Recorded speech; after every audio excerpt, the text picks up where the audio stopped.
Hello students, we've already covered utilitarianism. Dr. Osama was your showing that, or pretty sure that you guys understood the concept of lectures. It was a pretty interesting topic. And now we have an even easier and simpler one, which is natural law and ethics, which will cover this in four parts, with four lectures, I would say. And the first lecture is obviously about basic understanding of natural law in ethics. So, when we talk about this theory, this is a theory that tries to answer a very big question. Where does right and wrong come from? Are moral rules just made up by society, or are they built into human nature by itself? So natural law basically says that morality is not invented. In fact, it is discovered. I'll ask you a very simple question.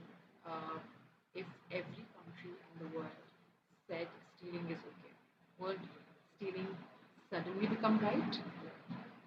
The answer is most people would still feel it's wrong. That's exactly why natural law is about. It says some things are always wrong, no matter what people say, right? So, what is natural law ethics? Natural law ethics is based on three simple ideas. Number one, human beings have a nature. We can use reason to understand that nature. From that, we can figure out how we should act. So, morality comes from understanding what it means to be human. Humans can think, so we should reason. Number one. Since humans live together, so definitely we should also treat others fairly. And since all of us want to survive, so life should be protected. For example, let's think about lying. Why is lying wrong? Because communication is meant to tell the truth. When we lie, we go against that particular purpose. So I'll ask you a question. So is lying wrong just because the rules say so, or because it goes against human nature? The answer is natural law says it's wrong because it goes against our nature as rational beings. So this is what natural law ethics is all about. If you look over here, it says that it is universal. It applies to all people regardless of culture. It's absolute. They don't change over time, the laws of this, and rational. It does not require divine revelation to understand basic right and wrong, right? It's inbuilt.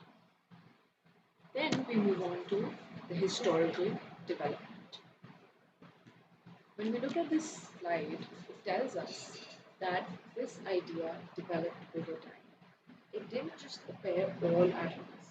Let's look at the journey. Um, Ancient philosophers asked, is there order in nature? Romans said, law should match reason. Later, thinkers connected this to religion.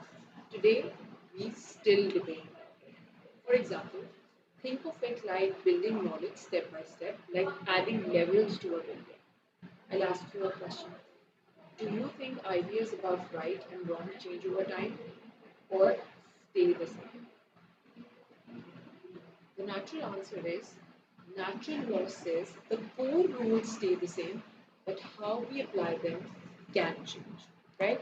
So when we look at this entire timeline, this is how different philosophers and participants developed the ideas of natural law, starting from Aristotle to the Stoic to Saint Thomas Aquinas, got his kingdom, right? This slide is very interesting. Aristotle here introduced a very important idea. He said that everything has a purpose. For example, eyes, they are for vision, right? You see with your eyes. Heart is for pumping blood. Similarly, humans, for a living, rational, and a meaningful life, they were made, right? And he called this purpose, this particular purpose, the phenomena of telos, right? Purpose means telos, right? For example, a knife is meant to cut. If it cannot cut, it is a bad knife. In the same way, if we humans don't use reason properly, they are not living well. I'll ask you a question. What do you think makes a good human life? According to Aristotle, it's not just pleasure, it's using reason, making good choices, and developing character. So, here he has given an example of an acorn. An acorn is good if it grows into a healthy oak tree. A human is good if they flourish via reason. So for Aristotle, morality is the activity of the soul in accordance with reason. I hope you guys understood this phenomenon. Moving on. Now this person here, this personality here is Cicero, right? Cicero was basically a Roman statesman and a lawyer, and he took this phenomena of natural law and ethics to a further level. He said that real law is not made by governments. Real law comes from nature and reason. So governments can make rules, but those rules can be wrong. Example, if a government allowed slavery, would that make slavery right? No, it would still be wrong. That means there must be a higher law above human laws. So we would say that an unjust law is not a true law. He argued that no Senate of people can abolish this law. It is the same in Roman as it is in Athens, right? Another person, Thomas Aquinas, right? Now, Thomas Aquinas is the most important thinker in natural law.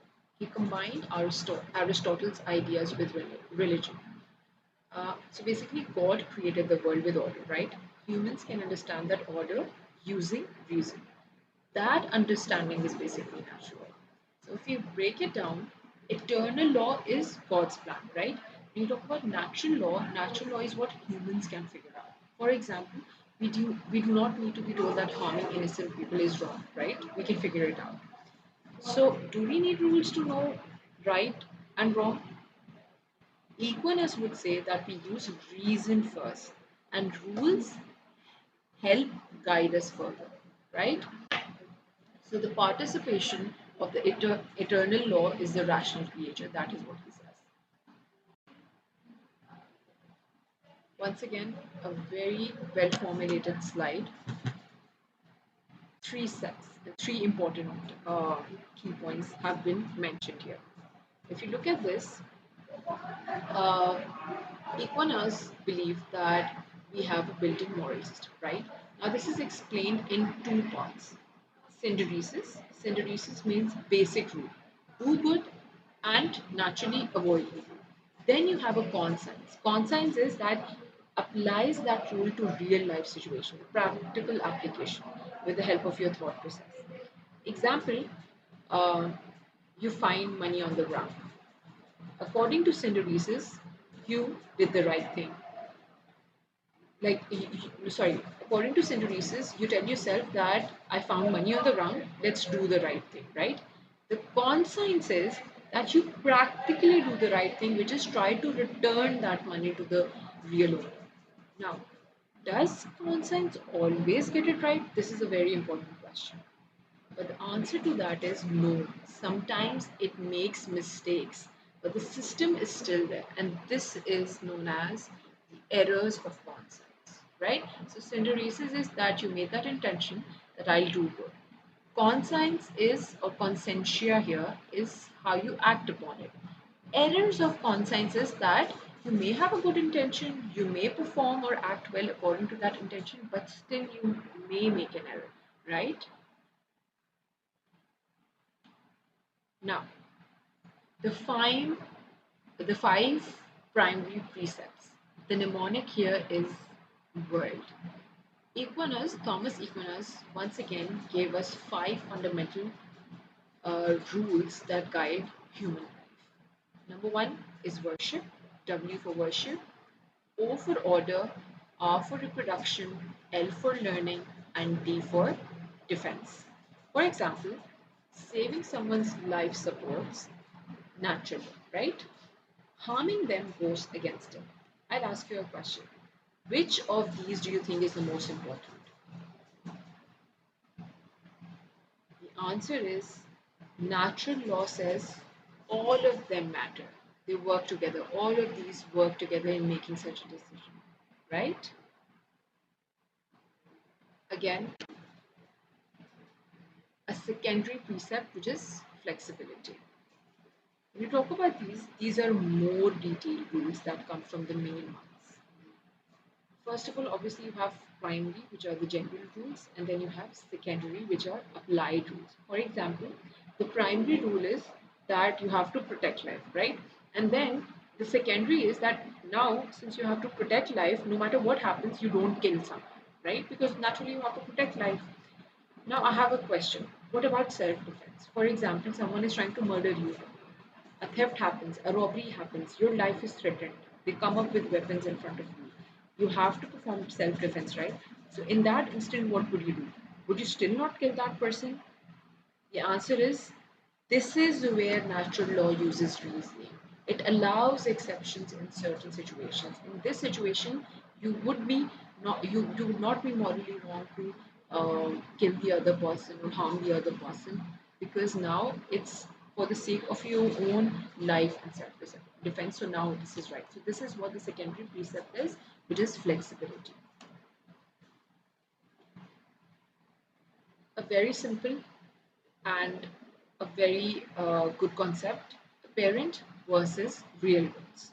According to this, not everything that seems good is actually good. For example, now basically when you talk about real goods are the goods that truly help us, right? Parent goods are the ones which seem good, like this is something which is good, but it can harm us. For example, junk food, cheating, lying to avoid trouble, right? Now, why do people, however, choose these apparent goods? For example, junk food or lying to avoid trouble. Why do they do that? They do that because they focus on short term benefit instead of the long term good. For example, I love chocolate, right? Now, rather than um, controlling my urge to excessively eat chocolate, what I do is that I start indulging in multiple chocolate bars, right? Immediately, I would be able to see pleasure. I would satisfy my cravings. Everything would be smooth. However, I'm not thinking in the long run. I may be addicted. I may move on to having cardiovascular issues and certain other health complications. So I would say that when we talk about apparent goods, we always think about the short-term perspective of this and not the long-term perspective of a certain situation which can harm us. And this is where natural law comes into action because we are not thinking about real reasoning and taking appropriate decisions in this matter, right? Then we move on to the other one, the doctrine of double effect. We may take a certain decision, however, it can have both good and bad results of it. They can be good benefits and they can be detrimental effects to it, right?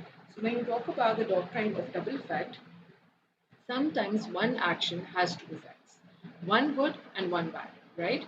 Example, when you give a strong medicine, good is that it reduces pain.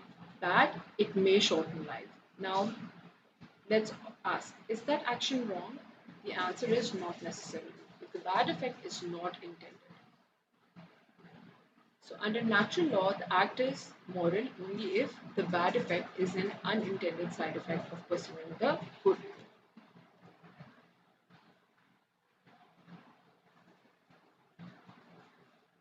Moving on to another most important things, four conditions. For an action to be acceptable, four conditions must be met. Number one, action must be good or neutral. Number two, bad effect is not intended. Number three, good result doesn't come from the bad one. Number four, there is a serious reason. For example, as I've discussed before, we talk about self-defense. You aim to protect yourself, not to kill, right? So, does intention matter in ethics? Yes, natural law says intention is very, very important. Again, a very important phenomenon, natural law versus legal positivism, right? Now, these two aspects do not go side by side, right? Let's compare them.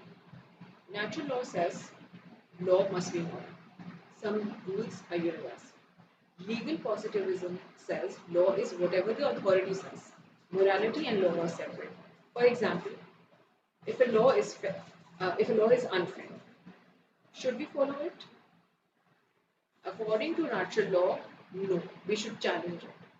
However, legal positivism says yes, because it's law. You're answerable to the authorities. You're answerable to the state, right? Okay. After this, we'll move on to slides where we see practical examples of how natural law came into action, the real life examples which happened in history. The most important are the Nuremberg trials. What are this? This is a very important and a significant incident that took place in history. Now let's look at a real historical example. After the war, Nazi leaders were put on trial for crimes like genocide and mass murder, right? But here's the interesting part. They defended themselves by saying that we were just following the law of our country. At that time, what they did was technically legal under the law, right? So the question became, can something be legal but still morally be wrong? For example, if a government makes a law that allows killing innocent people, should people follow it? No. And that's exactly what the judges decided. They said that there is a higher law.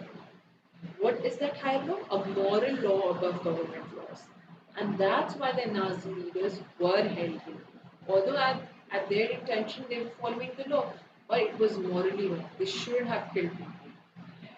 This is natural law in action. Law must follow morality, not just authority. Once again, we have another great example from Martin Luther King Jr. during the Civil Rights Movement. Black Americans were treated unfairly under the law. Segregation was very legal. But MLK argued, he said that just because something is legal does not make it right. There's a quote that a just law follows moral law and an unjust law goes against it. For example, if a law treats people unfairly based on their race or ethnicity, should people obey it? MLK said no. He believed people have a moral duty to disobey unjust laws. That's why peaceful protests and civil disobedience were justified. So the key line here is that natural law gives people to courage. Natural law gives people the courage to challenge injustice, right?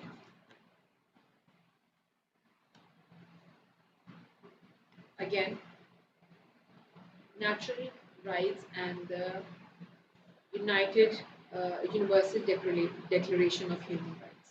So this was basically created by the United Nations in 1948. This document basically says that all humans are born equal. Everyone has basic rights. These rights do not come from governments. Governments cannot take over it, right?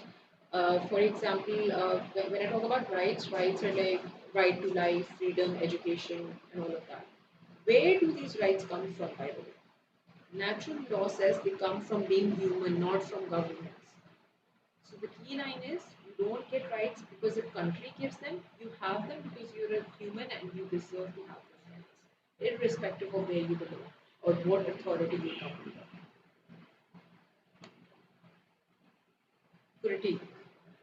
Now, natural law definitely has had its cons and downsides, and it also received a lot of critique from a lot of philosophers.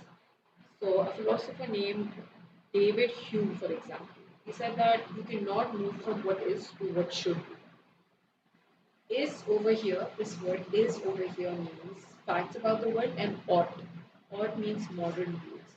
For example, humans naturally want to survive, right?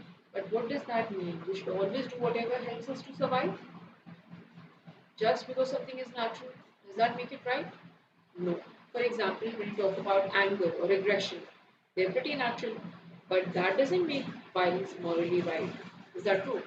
So, natural does not always mean good, and this is something that David Hume challenge, right? Then existentialism. Existence precedes essence. This is another strong challenge to natural law. A philosopher named, Another philosopher named John Paul Sartre said humans are not born with a fixed purpose. Instead, we created our own meaning and values. Natural law is that we discover purpose, right? Existentialism is we create purpose. Do humans have an inbuilt purpose or do we choose our own path? The answer is Sartre would say there is no fixed human nature, right? We are completely free to decide who we are. So over here, according to this view, natural law limits human. Now, moving on. The challenge of relativism. Another challenge is cultural relativism. The idea says different cultures have different moral beliefs, right? So there is no single universal morality. For example, one culture may allow something, another culture may reject it. So I ask you a question: if morality is different everywhere, can there really be one universal law? The answer is natural law responds by saying that basic rules are shared everywhere, for example, honesty, family, and survival, but how they are applied can be different. So, the key line here is that the core is the same, however, the application it changes. And a very good example that has been given here is that every culture values respect for the dead. However, one culture might burn them, another bury them. The action differs and the value, however, is the same. Uh, these are the strengths, the general strengths when we talk about natural law. These are the strengths of natural law itself. Universal appeal, which means works across cultures, gives a shared moral language, moral certainty. Not just opinions, but it provides clear standards, protects people, helps challenge injustice, supports human rights. Example, uh, why is it helpful to believe in universal moral rules? The answer is because it allows us to say some actions like torture or slavery are always wrong and they should be challenged even if they're imposed by the governments of authorities. Then, what are when we look at this, what are the weaknesses and challenges? When you talk about the weaknesses and challenges, we need to be balanced because natural law also has problems. First of all, defining natural is difficult. What counts as natural? It can be too rigid, doesn't always adapt to modern issues. Science challenges it. Evolution suggests humans are not designed with a fixed purpose. An example question again: if something is natural, what does that always make it morally right? No. For example, disease is natural, but we still try to cure it, right? We still try to get rid of it. So natural does not automatically mean it's better. So I think that's it. In conclusion, all I would say is that natural law teaches us that morality comes from human nature. We can discover it using reason. Some moral rules are universal, but it also has its own challenges. Not everyone agrees on human nature. Some believe morality is created, not discovered. So in the end, the final question would be: is morality something we discover or something we create? Natural law says we discovered it, but the debate is still open. I hope you guys understood this topic well. You should discover and understand this even better in the upcoming lectures. And I think that's it. Thank you.